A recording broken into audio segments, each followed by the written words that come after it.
Undertaker. Yeah. Which culminated in 2 big matches. So you wrestled him at Survivor Series 2004, and you wrestled him in a casket match at Royal Rumble 2005. Survivor Series is my favorite match of my whole career with him. Without the casket, I thought, like I said, that was the night everybody said a lot of great stuff. I didn't mean to cut you off, but I just thought about that. Well, how did you even get put into this storyline with The Undertaker? He's one of the biggest stars. Yeah. What a rub. Oh, yeah. I mean, like, Kurt, is it okay if I reference other guys that were on SmackDown? Of course. Kurt was super nice to me, and I think the world of him because he's a beast. He's like, man, Kurt Angle, yeah. He's like, you don't get, I mean, that's about as high as you can go, you know, for starting out. He says, that's great. And you said, you know, you're doing a good job. He was a super nice guy, like really positive. So that was cool. I mean, we started the thing in, when it was Undertaker and JBL, that was a hearse match. And it was in New York or Long Island or somewhere, you know. But that's when I started the deal. When I interfered, I was waiting in the, it's a hearse, right? It carries the casket, right? Yes. So whoever put one or the other in there would win. Well, I was waiting in there and he'd come back, you know? And I mean, that seemed like forever, but it was exciting, but I mean, nerve-wracking, you know?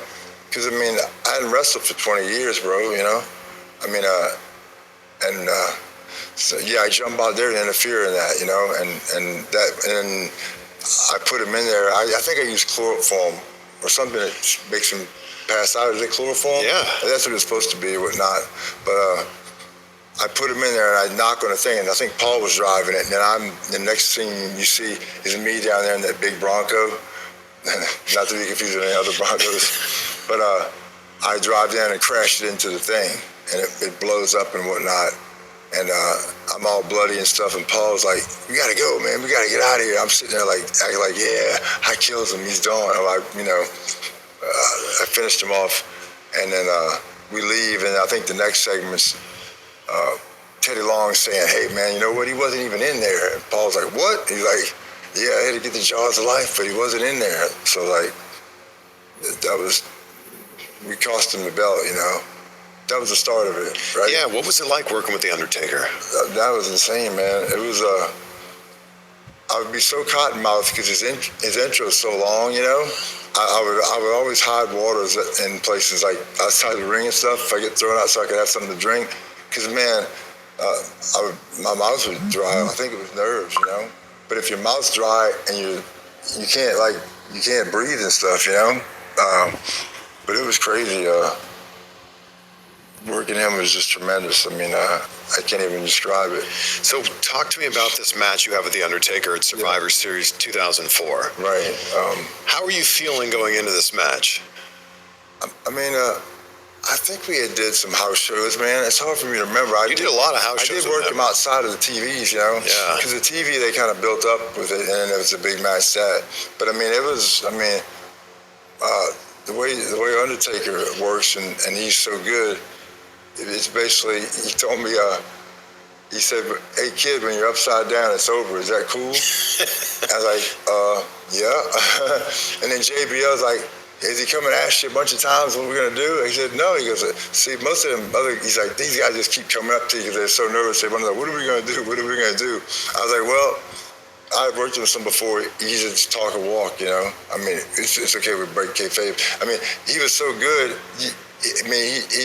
You're in his hands. If you can't work with him, I said, something's wrong, you know? And I mean, he made you look awesome, and I knew what I was gonna do. It was still nerve-wracking, but that's my favorite match, you know, ever. I mean, when you got to the back after that match, what was the reception? I was a standing ovation, bro. It sounds hard. I mean, it's still mind-boggling to think, see Vince McMahon and everybody in Gorilla. When you're talking about legends, you know, I can't remember who, it was some of the agents or old-time wrestlers that train you.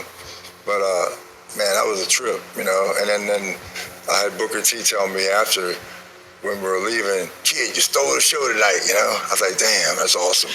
Yeah. And I mean, I had so many people saying, man, you worked The Undertaker, and it was a hell of a match, you know. I mean, the refs and everything, the Hebners and all those guys were just I don't know. I mean, when I went there as a new guy, I kept my mouth shut, and I was like happy to be there. Anything I was doing, I was like, man, this is cool. Well, then not long after that, you had the honor of having a casket match with the Undertaker right. at Royal Rumble. Yeah, it was a trip. Yeah, how was that? That was a trip, man. And then we had, Snitsky interfere, which was cool. We had done 2 house shows previous to that in Alaska and Hawaii, where we worked them. We actually worked the whole match, which is cool. And that may have been to lead to Mania. I'm not sure, but it didn't. But I was hoping it would, Yeah, there was a rumor that it was going to be Heidenreich and Snitsky versus Kane and the Undertaker at WrestleMania 21. Snitsky was doing his stuff on Raw, but that's with Kane. The baby stuff, right? Yes, right? Yeah. And I mean, and Lita, yeah. Yeah. I mean, he's bizarre, and I'm bizarre too. That's like the Bizarre Brothers, right? And that would have been a good tag. Yeah, that would have been fun. That would have been awesome, man. Why didn't that end up happening? I don't know. I don't like some of the things. It's funny. You'll ask me to inquire about something. You'll have more info than I actually had. That's funny. No, I mean like the things you told me. Like I really don't know, man. I can speculate, but I mean that's not fair because I'm like grabbing at straws, man. No one comes and tells you. It's not like in football you have a playbook and you have a game plan. You're an offensive lineman. You got your blocks. And in wrestling, it's a lot more like it's on the fly. I mean, sometimes I heard that the match will be changed while they're going out there. They'll have an idea, and I mean, it's just.